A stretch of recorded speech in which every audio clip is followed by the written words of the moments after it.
Newsweek sounded the alarm after Bob Iger's favorite month, when in August they reported, once a sure bet, Disney has experienced an unprecedented string of box office flops, both domestically and in critical markets such as China. Stupid! You're so stupid! And now Variety is sounding the alarm on the eve of The Marvels, a femme flick already destined to flop. And it says this past September, a group of Marvel creatives, including studio chief Kevin Feige, assembled in Palm Springs for the studio's annual retreat. Most years the vibe would have been confident, even cocky, given how the premier superhero brand owned by Disney since 2009 has remade the entertainment business in its image. But this occasion was angst-ridden. Everyone at Marvel was reeling from a series of disappointments on screen, a legal scandal involving one of the biggest stars, and questions about the viability of the studio's ambitious strategy to extend the brand beyond movies into streaming.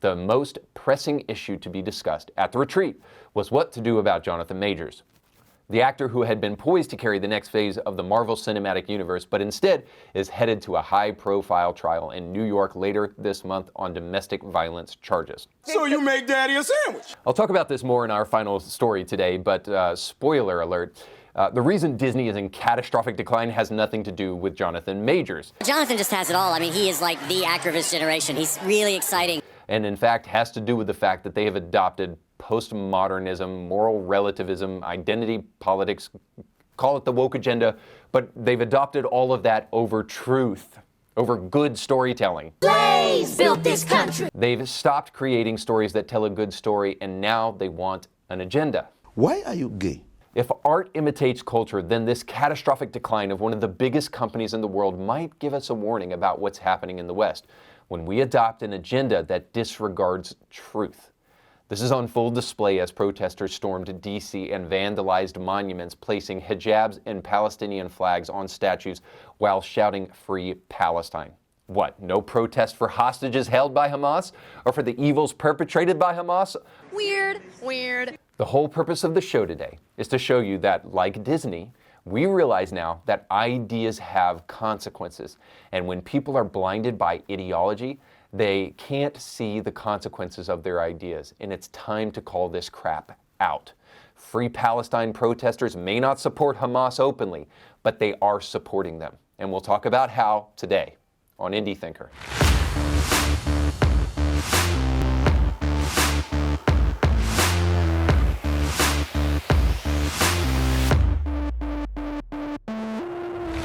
Welcome to the show. Don't forget to like, share, and subscribe. Whether you're watching on YouTube or streaming this on Spotify, you can also leave an amazing review. Did you know that you can support Indie Thinker and the great work that we're doing here on this podcast by going to our Herbal Alchemy store? There you can find non-woke products that are all natural, great for the family. If you kick Target out of your bathroom, which I hope you did, you can replace them by going to our Herbal Alchemy store. And when you do that, you'll also be supporting what we do here at Indie Thinker, because a portion of the proceeds from the sale of those products will go directly back to us. And you should also know, when you buy from Herbal Alchemy, a portion of those proceeds will also go even further than just Indie Thinker. Some of those proceeds will go to help fight human trafficking around the world, because Herbal Alchemy is a great Christian company, not only with all natural products that can help you with health and beauty, and some of you need it, trust me, but not only does it do that, but they're a Christian company that helps end human trafficking around the world. It's a great company with great integrity, and you need to support them, and you need to support the show. So go to the link that's on the screen right now, or go to the description of this podcast, where you can find a link to go to our Herbal Alchemy store, where you can help support us and get some great products for yourself. By now you've probably seen the images of people marching through Washington, D.C. and vandalizing monuments, among other things. We'll get into that in a moment, but I want you to hear a little bit of the cover that's being flown for these vandals. It says this in ABC News: thousands of pro-Palestinian protesters came together Saturday to call for a ceasefire, an end to the siege on the Gaza Strip, at a march in Washington, D.C.'s Freedom Plaza. The protest was organized by 9 groups and has participation from 500 groups from around the country, according to organizers. Photos of the peaceful march, which called for a ceasefire and the end to the Israeli government's siege on Gaza that started in retaliation of Hamas's surprise terror attack on Israel on October 7th, show thousands gathered in the streets of D.C. following a rally. The protesters marched to the White House. Now, the reason I wanted to read that to you is that this protest was called peaceful. Well, let's see if it really was peaceful. So here's some clips that you can see on the screen. Now I'll explain those clips to those who are listening. So we have monuments being defaced, Free Palestine being written on them. We also have hijabs being placed over statues that are right there in quote-unquote Freedom Plaza, and then Palestinian flags being placed in those statues' hands, and then Palestinian flags all around. We see Free Palestine as much as we possibly can. Then we also see some other vandalism on the streets and on the walls. It's going to go a little bit fast, so I'll try to explain to you exactly what is written on these walls here. But the first one says, "Death to Israel." The next one is a profanity-laced statement with Israel at the end of it, so I'll let you use your imagination. So, cuss word, Israel. And then the final one says, "Gaza will win." So, as you can see, absolutely, totally peaceful. Let's not also forget that at this same march, there were people that suggested that Israel should go to some place that, well, isn't all that pleasant. You can see that here. Right to rebel. Israel can go to hell. Go to hell, Israel. Well, okay. Well, apparently go to heaven, Muslims, and enjoy your virgins as you murder and slaughter innocent people intentionally. Not accidentally or not as a part of a military operation. Anyway, we could say much more about that, maybe about the drone attack that Biden did early in his presidency, but too much to go into right now. At least let's just say this. I have an argument to make on the show today, and it's one that I hope you will listen to very, very carefully. The people that are protesting in Washington, D.C., or in other places, especially in London, that are saying Free Palestine, when they say Free Palestine, what are they asking to be free from? Or maybe better question, whom do they need to be free from? See, the implication here, and I know the vast majority of these people are young college kids who are not really brilliant people yet because they haven't really learned to think for themselves in really critical ways. But the implication here, whether they would say it explicitly or not, is that they want Palestine to be free of Jews. Well, I've got good news for you. Guess how many Jews live in Gaza? That's correct, 0. Guess how many Palestinian or Arab Muslims, if you want to say it, live in Israel? Well, tons, because the place that is tolerant of Arab Muslims and Palestinians is Israel. The place where they are not tolerated is in Gaza. So in fact, they have been freed. And this is clearly a talking point of Hamas to ask for Palestine to be free. And by the way, they think Palestine is the current land that is occupied by Israel, that's their land too. So when they say Free Palestine, they literally mean to genocidally wipe off the face of the map Israel. I know a lot of these young adults, again, think that what they're saying when they say Free Palestine, they're saying free them from rocket attacks or free them from death of civilians. Well, if you really want to do that, then I would highly encourage you to add something to your oddly short Free Palestine slogan. I would add Free Palestine from Hamas, because the people that are calling for civilian casualties are Hamas, and the people that are trying to protect civilians as much as possible in the midst of a very difficult war is Israel's military.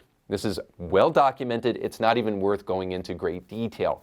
This is documented by the fact that Hamas leaders are sitting in Qatar enjoying Mai Tais and sitting in their nice little mansions raking in billions of dollars while they demand that people stand for fire and become martyrs for the cause and stay in Gaza. A big salute to our people in Gaza. A big salute to those with their blood. This is what Hamas leaders are saying. So if you want to blame the right people, maybe you should be saying Free Palestine from Hamas rather than Free Palestine, because it's oddly short. It's eerily short, in fact, because we can fill in the blanks for you. And so there is an implication here. Perhaps if you really wanted to take a position of moral fortitude, you might say, free hostages from Palestine. There are currently 233 hostages being held in tunnels underneath Palestine, which, by the way, the Iron Dome for Hamas is Palestine civilian areas because these cowards live in tunnels like rats, like the rats that they are, because their Iron Dome is trying to use civilians as human shields. They don't have Iron Dome like Israel, so they created an Iron Dome for themselves. It just happens to be in civilian areas. Suffice to say, what about those hostages? Doesn't Israel have a right to fight against the people who are holding their own citizens hostages, including infants? Needless to say, this Free Palestine protest is clearly as stupid as it sounds, and even worse. The reason this is implicit support for Hamas is that even though some of these people don't understand why they're doing what they're doing, but doing it nonetheless, is the reason this is problematic is because what it does is it gives energy to Hamas, and it makes them think that, and they might not be totally wrong here, it makes them think that the West is in support of what they're doing, that as long as they continue to lie and continue to allow their own civilians to be killed and put them in harm's way without care for their safety, as long as they can keep on doing that, then the West will continue to support them. So in other words, we're creating an incentive structure through our Free Palestine protests for these evil, wicked men to do what they've been doing. And it's odd to me that we haven't taken the time to even really mourn what happened on October 7th. There were no protests that were calling for free Israel from Hamas. There were no people that were crying out really in large fashion like we're seeing with Palestine against what took place in Israel. So all of that needs to be paid attention to. And if you're not paying attention to it, it is simply because you don't care to. So, by the way, while I believe that Free Palestine is implicit support of Hamas, who does have a constitution, as it were, and a preamble, unlike ours. Their preamble says that the Jews exist and will exist until Islam totally eliminates them entirely. I highly encourage you to check out the Hamas Charter before you shout Free Palestine, if it is, like I suggest, implicit support. But by the way, it is explicit support. It is explicitly supportive of Hamas when you say from the river to the sea, Palestine will be free. Because we're talking about a river that's on one side of Israel and a sea that's on the other side of Israel. So when you say from the rivers to the sea, Palestine will be free, now you're saying the quiet part out loud. You want Israel to totally be genocidally destroyed. You are. There's no question about it. If you're shouting that, now you're explicitly supporting the same agenda as Hamas. And what makes you different than them exactly? You may not be picking up a gun, but please do not believe you're standing on any kind of moral high ground just because you can come up with a number of innocent civilians that have been killed on either side. Suffice to say, when evil rears its ugly head in a fallen world, it must be dealt with. And unfortunately, it isn't always dealt with in the best way possible. It is an unfortunate, again, reality of these kind of things. But this also brings me to kind of a startling realization for us as parents, especially you Christian parents out there. If most of these people are young adults, and they are, or old female liberals, then this tells us something that we know about college kids. Winston Churchill said that when I was young, I was a bleeding heart liberal, but when I became older, I grew a brain and became a conservative. So if you're young and if you're young and you're not a liberal, you don't have a heart. And if you're old and you're not a conservative, you don't have a brain. That's kind of the quote as it goes. But suffice to say, it's a reminder to us that kids are incredibly impressionable, and that we as Christians need to quit isolating and insulating our kids from the truth. This generation of kids, we're told, are more anxious, more depressed, and the culture war constantly is all around them, and so it makes them anxious and stressed out all the time, and we just need a sanctuary for our children. No, you don't. We've been protecting our Christian kids for far too long, so when we finally ship them off to university, guess what they get exposed to? This kind of malicious and ridiculous rhetoric that if you're not a critical thinker, if you don't know how to mock, like I argued on Tuesday's show, if you don't know how to do that, you will quickly fall for the arguments that you're hearing from these people. And you won't know how to think for yourself. Yes, these arguments are as stupid as they sound, but trust me, people, especially kids, will fall for them. This is how a group of mostly young adults become moral idiots when we try to protect our kids from this truth. You should have already sat your kids down, I think probably regardless of age, but obviously when you think about age, you're careful about what you tell them, but you should be clear to tell them what took place and why it's so important that they understand what happened there. If you don't, you're creating a sanctuary, sure, for your kids, but it's the wrong kind of safety. You're padding a room for them and coddling them so that they can't think for themselves, and you're making them a prime target for what will take place, the radicalization that takes place on college campuses and universities. Eventually, your teenagers will leave your home, and you might have protected them, you might have provided safety, you might have paid for their bills, you might have taken care of them, but please take care of their mental acuity, take care of their moral fortitude, and give them a moral compass, especially in issues like what's going on right now. If you don't, your kids, yes, your Christian kids, will fall victim to what many kids on campuses all over the United States are falling victim to right now. I call it fill in the blank social justice. Now, by that I mean you can put anything in front of the word justice, like economic justice, racial justice, climate justice, economic justice. You can do whatever you want. Not only that, but also that there's a blank in the human heart, and that's why we're constantly looking for some cause to attach ourselves to provide some kind of meaning. And the real problem with that is that when we start doing that with a movement like Free Palestine, we have to be careful that we're not echoing what Hamas actually says, which they shout Free Palestine too, and they don't finish the sentence, but what they mean when they say it is Free Palestine from all Jews. So on the one hand, you've got people who want climate justice, but also are advocating for genocide. How can you say that you're really doing that because you care about the well-being of people? Even if you're not doing that explicitly, it may be implicit, which is very dangerous. And again, all of this simply because we have a hole in the human heart that we're trying to fill up with just about any kind of garbage, when we need to do what G.K. Chesterton said. He said, when you stop believing in God, it doesn't mean that you start believing in nothing. He says it means you'll believe in anything. So we need to take his word seriously and understand that we need to fill the void that's in the human heart with something big enough to fill it, which isn't a social justice cause. It's actually God. I mean, if you don't believe this is true, a generation desperate for a cause to believe in will even cut on themselves, butcher their own bodies just for the attention that they can get from people that they weren't getting before. When they felt like they were just a brick in the wall, now they can be numbered among a unique group identity that will give them some kind of credibility and some kind of attention. This is how desperate people are to truly be noticed. It's because we were created to be noticed by God. Now, I want to jump into our next story, and before I do so, I want to preface it by saying I'm going to finally make the argument on the show that I should have been making a long time ago to prove that I have passed my 40s. And I'm just going to say that they do not make kids like they used to. I mean, I remember when I was growing up, gay used to be something that we called our friends to make fun of each other, and now it's a slur that you can't ever say. And bullies were dealt with rather than constantly complaining about them.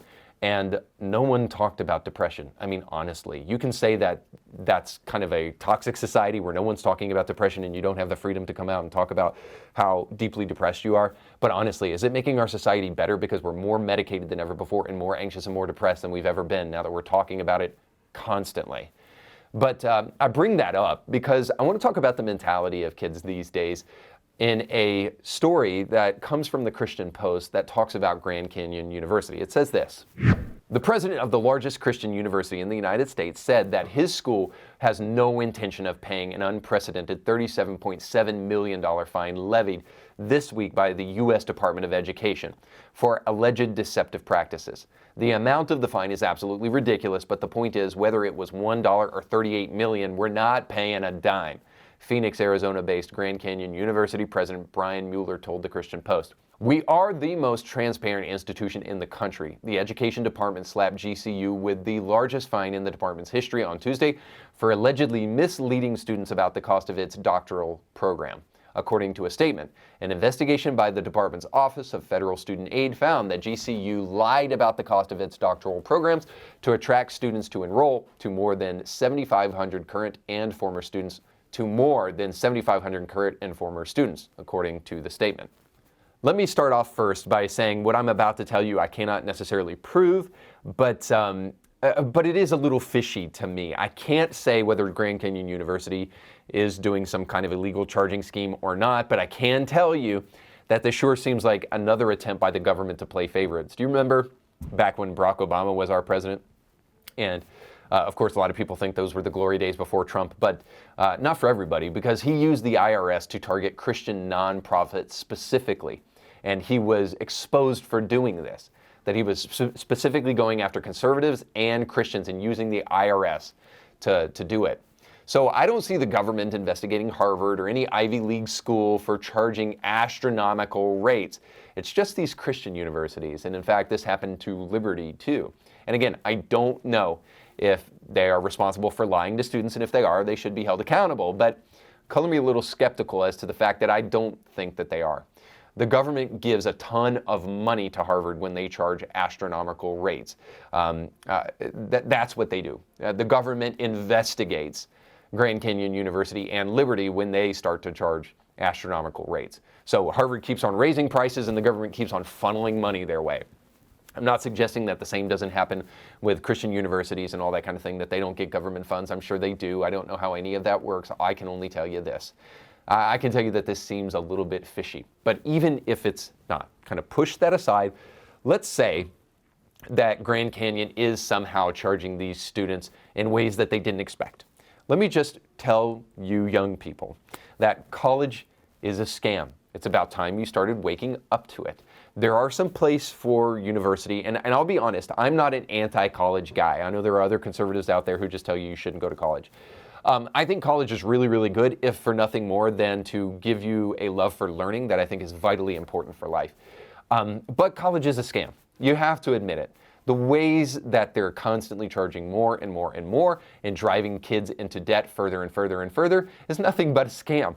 And it also seems a scam intended to try to make kids a byproduct of the system before they can even get out on their own. So immediately you leave college totally in debt and constantly in hock to somebody else. But all that said, you are an adult now, and you need to read your own bills when you're being charged for things. You signed up for college, and I know you think it's a scam, and I'm very sorry about that, and it is, but you signed up for it nonetheless. And when you sign up for college, you are also being given your bill and constantly looking at what you're being charged. So one of the great lessons about college, maybe it's a cautionary tale, but one of the great lessons that could be learned from it is you're in debt and it's time for you to be responsible for your debts.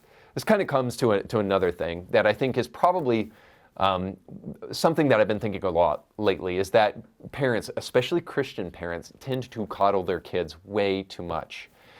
Christian parents say, well, my kids have anxiety and depression. They're constantly faced with all the things. Culture is throwing so many things at them. Yes, I agree. There are things in the culture now that are coming at kids that didn't happen when I was their age. And I can't imagine what that's like. But that just means that parents, we have to quit trying to create safe spaces for our kids. Sure, let your home be safe for your kids, but let it be a place where they are equipped for what is happening in the world.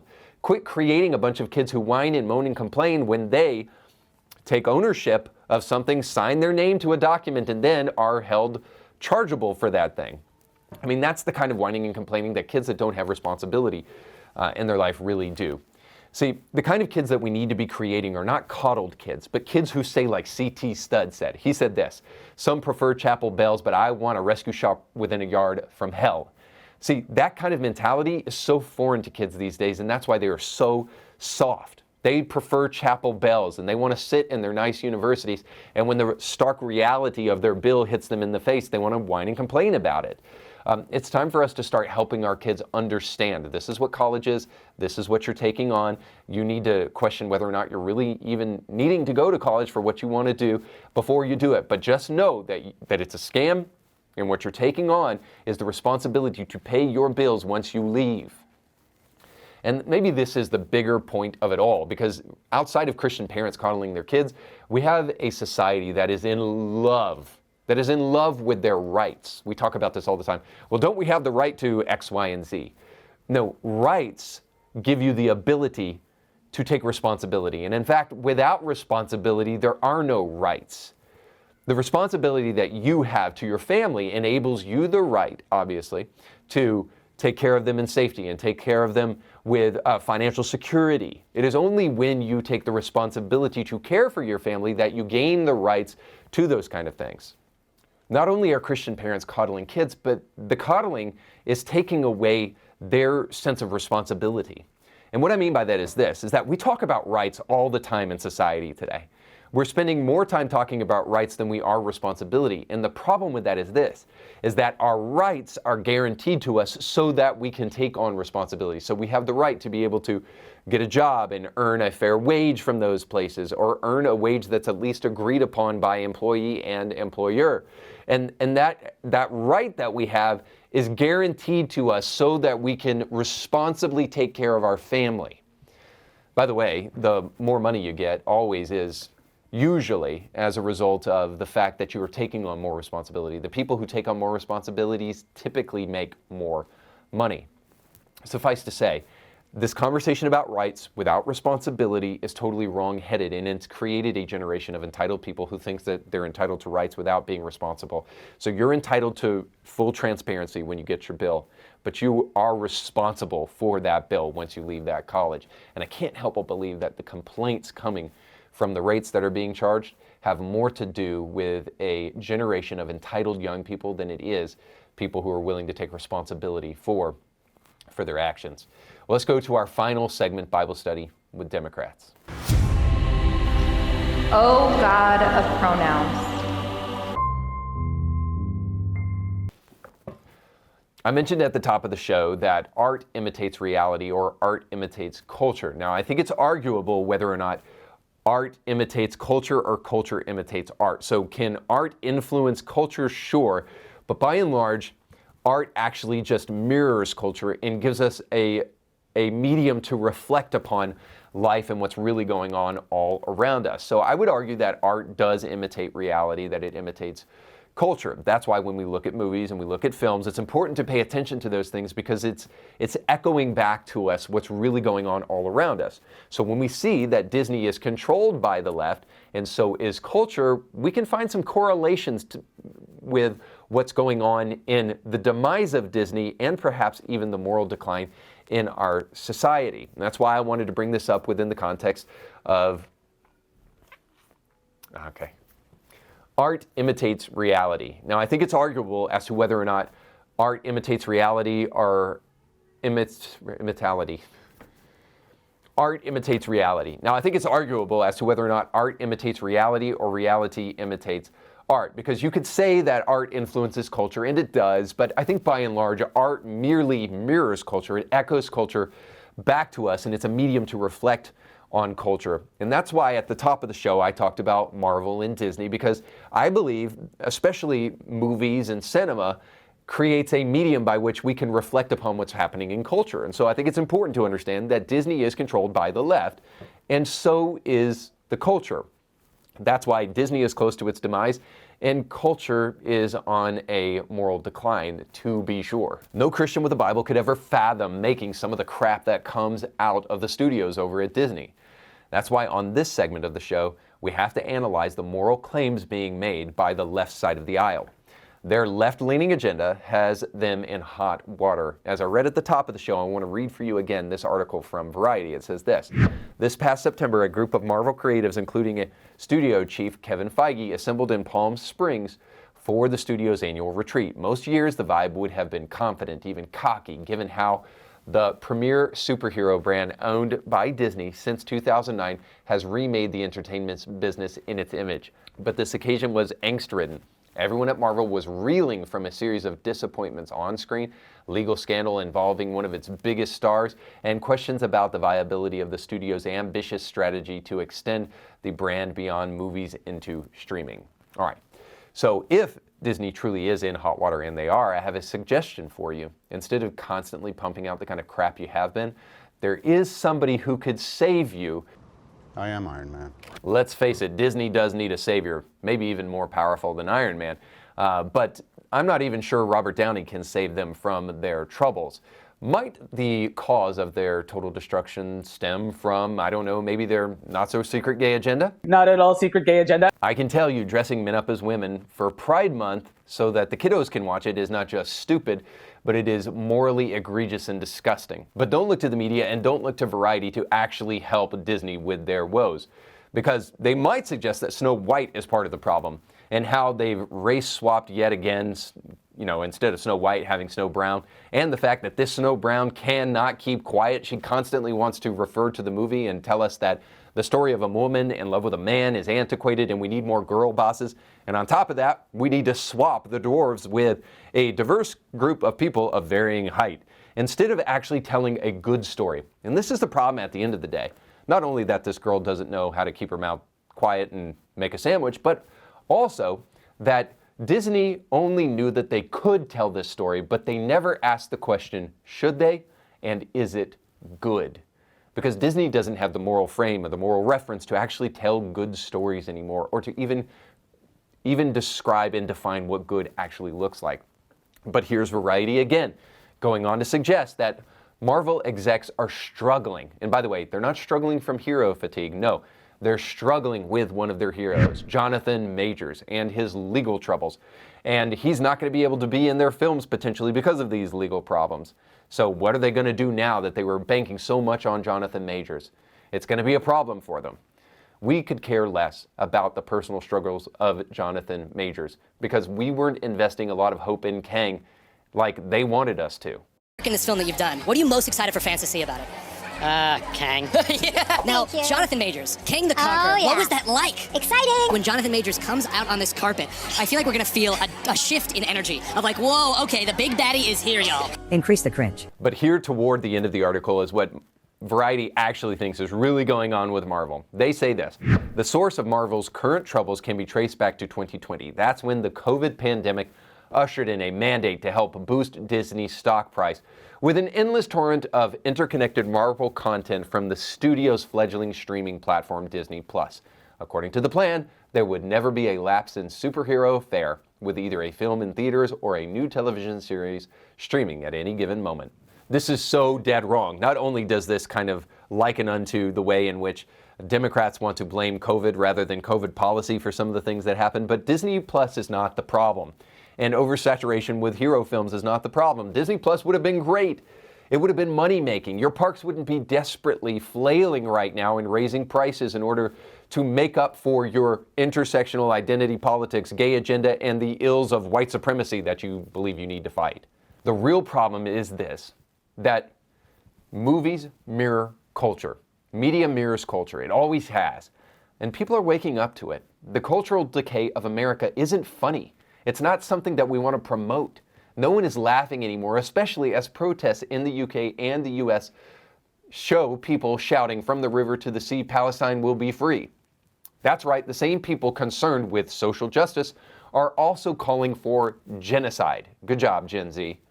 Our society has become more secular and it has become less tolerable. When we see this show up in Disney, it becomes movies that nobody wants to watch. And we shouldn't tolerate that kind of hypocrisy anyway. A society with no moral values has no mechanism for true self-reflection. When confronted with the truth, they double down, sticking their head in the sand and make more and more movies that flop. I mean, suggest that Israel has a right to protect itself, and you'll hear Hamas was fighting back after their oppressors, for 75 years of oppression. Suggest that you can't kill babies just because of a 75-year oppression, and this is what you'll get. They'll deny that Hamas even did anything. It's all AI. Well, how convenient for your argument. So you mean to say, no amount of evidence will change your mind. Got it. Why is this happening to our society? Beyond Disney, beyond Gaza, beyond Israel, beyond all of this. It's because we have a generation that has rejected Christianity, and it cannot bear blaming itself. It is too scary a proposition to blame yourself. Just think if Disney did that. When you don't have a true faith basis, you lack a mechanism of actual repentance. If you blame yourself, what do you do if you're an atheist? With the flawed worldview that you've just kind of held around you as a warm blanket. When your whole worldview crumbles, you have to replace it. And too many secularists emphatically deny Christianity has answers to society, so you're left with blaming somebody else. Now, this is an interesting and important distinction to understand. I'm not just hating on atheists, although that is fun. Christians, on the other hand, when they repent, they find hope and restoration in God that promises them that, yes, the man in the mirror is the problem, but also the God that gave you free will can help you take your free will and get you out of the mess that you're in. I'm happy to admit when conservatives and Republicans on the right do something ridiculous, it just so happens that people doing the most ridiculous things in society today are most often on the left and also within the camp of the irreligious or the spiritual or the atheist. But this isn't even about right or left. As horrible as Joe Biden has been, and he has been terrible, he is not the biggest problem that faces us on a daily basis. Hamas is not the biggest problem, even for Israel. I am my biggest problem, and you are your biggest problem. But let me be very careful not to play into the hands of the very people that destroyed Snow White for all of us. Disney needs to blame itself, but it doesn't mean that we only blame ourselves. Blaming ourselves does not remove the ability to point the finger when it's necessary. It's just that the same woke agenda that looks to institutions to cast blame for systemic problems is also devoid of a conscience and any self-reflection. They can only point the finger in one direction. What I'm saying is that society needs religious structure and religious stories. Disney isn't giving it to us. And with a religious war raging in Gaza, it's right to ask, isn't that a religious war? If so, how can religion be the answer? Yes, it is a religious war. It's one religion fighting against another religion. But so are all skirmishes. This is what I'm trying to point out. Even with Disney and the fight that they're fighting internally, it's a religious battle of sorts too. Because everyone is worshiping something. When you have an agenda, and we all do. It's just a matter of which God we worship and is it the right one. And by the way, atheist, you have a God too, and he looks just like you, which should be a dead giveaway that it's the wrong God. The right one provides an end game that leads to self-reflection and self-correction. But as stated before, perhaps the modern left doesn't care about being on the wrong side of truth. Maybe their agenda is the point. Here's the big idea. If art imitates culture, what does Disney's demise tell us about the West? It tells us that when institutions promote issues that are never the issue, they're not really after that issue. They're after revolution, and nothing will be won in the end except ashes. Just ask Kevin Feige. That's all the time we have for today. Thanks so much for watching. Don't forget to like, share, and subscribe, and go with God.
Attitude never seems to go away while talking about it. Reality is that the cartoon was made 85 years ago, and therefore it's extremely dated when it comes to the ideas of women being in roles of power, and